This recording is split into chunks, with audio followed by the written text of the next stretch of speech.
सत्यनारायण भगवानाच्या व्रत कथेचा तिसरा अध्याय। सूतजी म्हणाले, हे श्रेष्ठ मुनींनो, आता पुढील कथा सांगतो। पूर्वी उल्कामुख नावाचा एक बुद्धिमान राजा होता। तो सत्य बोलणारा आणि आपल्या इंद्रियांवर नियंत्रण ठेवणारा होता। तो दररोज देवस्थानांना भेट देत असे आणि गरिबांना धन देऊन त्यांचे कष्ट दूर करत असे। त्याची पत्नी कमळासारख्या सुंदर मुखवाली आणि सती साध्वी होती। दोघांनी भद्रशिला नदीच्या तीरावर श्री सत्यनारायण भगवानाचे व्रत केले। तेव्हाच साधू नावाचा एक वैश्य तेथे आला।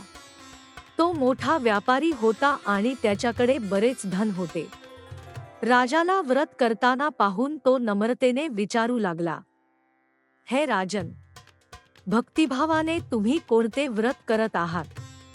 मला याची माहिती घ्यायची आहे, कृपया मला सांगा। राजा म्हणाला, हे साधू, मी माझ्या कुटुंबासह विशेषतः पुत्रप्राप्तीसाठी महाशक्तिमान श्री सत्यनारायण भगवानाचे व्रत व पूजन करत आहे। हे ऐकून साधू म्हणाला, हे राजन, कृपया मला या व्रताची संपूर्ण विधी सांगा। मीही हे व्रत करू इच्छितो।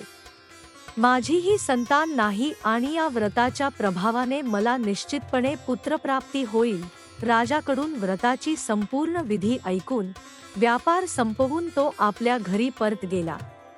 साधू वैश्याने आपल्या पत्नीला या व्रताचे महत्त्व सांगितले आणि म्हणाला, जेव्हा मला संतान प्राप्त होईल तेव्हा मी हे व्रत पूर्ण करीन। त्याने आपल्या पत्नी लीलावतीला हे आश्वासन दिले। काही दिवसांनी लीलावती आपल्या पतीसह आनंदित झाली आणि सांसारिक धर्माचे पालन करत असताना सत्यनारायण भगवानाच्या कृपेने गर्भवती झाली। 10व्या महिन्यात तिने एका सुंदर कन्येला जन्म दिला। दिवसेंदिवस ती शुक्ल पक्षातील चंद्रासारखी वाढू लागली। तिचे आईवडील तिला कलावती नावाने हाक मारू लागले। काही वर्षांनी लीलावतीने आपल्या पतीस आठवण करून दिली, आपण सत्यनारायण भगवानाचे व्रत करण्याचा संकल्प केला होता, आता त्याची पूर्ती करण्याची वेळ आली आहे। साधू म्हणाला, हे प्रिय, मी हे व्रत तिच्या विवाहाच्या वेळी करीन। याप्रमाणे पत्नीला आश्वस्त करून तो व्यापारासाठी नगरात निघून गेला। कलावती आपल्या वडिलांच्या घरी राहून मोठी झाली। एके दिवशी नगरात फिरताना साधूने आपल्या कन्येला मैत्रिणींसह पाहिले आणि लगेचच एका दूताला बोलावून सांगितले, माझ्या कन्येसाठी दूत कंचननगर येथे पोहोचला आणि योग्य वाणिक व्यापारी पुत्र शोधून आणला।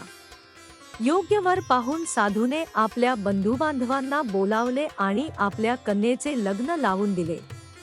मात्र तो अद्याप श्री सत्यनारायण भगवानाचे व्रत विसरलेला होता।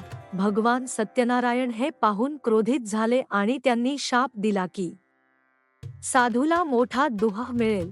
साधू आपल्या जाव्यासह समुद्रकिनारी रत्नासारपूर नगरात गेला आणि तेथे राजा चंद्रकेतूच्या राज्यात व्यापार करू लागला। एके दिवशी भगवान सत्यनारायण यांच्या मायेमुळे एक चोर राजाचे धन चोरून पळत होता। राजाचे सैनिक त्याच्या मागे लागल्याचे पाहून चोराने ते धन त्या जागी ठेवले जिथे साधू आपल्या जाव्यासह थांबला होता। राजाचे सैनिक तेथे पोहोचले आणि त्यांनी पाहिले की धन साधूच्या ठिकाणी ठेवले आहे।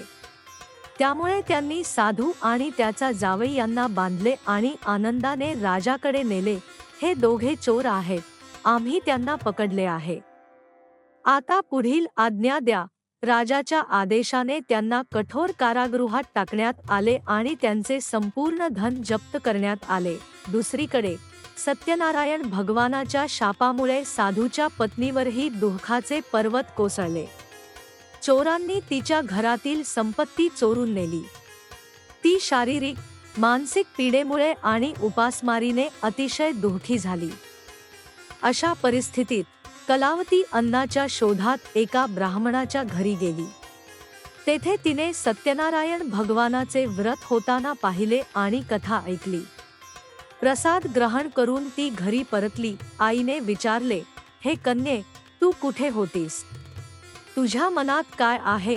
कलावती म्हणाली, हे माता, मी एका ब्राह्मणाच्या घरी सत्यनारायण भगवानाचे व्रत पाहिले. हे ऐकून लीलावतीने संपूर्ण कुटुंब व बांधवांसह सत्यनारायण भगवानाची पूजा केली आणि प्रार्थना केली. सत्यनारायण भगवान त्यांच्या भक्तीने प्रसन्न झाले आणि त्यांनी राजा चंद्रकेतूला स्वप्नात दर्शन देऊन सांगितले, हे राजन, त्या दोन्ही वैश्योंना मुक्त करून त्यांचे धन परत द्या, अन्यथा मी तुझे राज्य, धन आणि संतती सर्व नष्ट करीन. राजा झोपेतून उठल्यावर सभेत आपले स्वप्न सांगितले आणि आज्ञा दिली. ते दोघे वैश्य मुक्त करा आणि त्यांना सभामध्ये आणा. राजाकडे आल्यानंतर दोघांनी प्रणाम केला. राजा म्हणाला, हे सज्जन हो, तुमच्या नशिबाने तुम्हाला हे मोठे दुःख भोगावे लागले, पण आता तुम्हाला कुठलाही धोका नाही. राजाने त्यांना नवीन वस्त्राभूषण दिले आणि जितके धन घेतले होते त्याच्या दुप्पट परत दिले. मग दोन्ही वैश्य आपापल्या घरी परतले. श्री सत्यनारायण व्रत कथेचा 3रा अध्याय संपूर्ण. बोलो श्री सत्यनारायण भगवान की जय.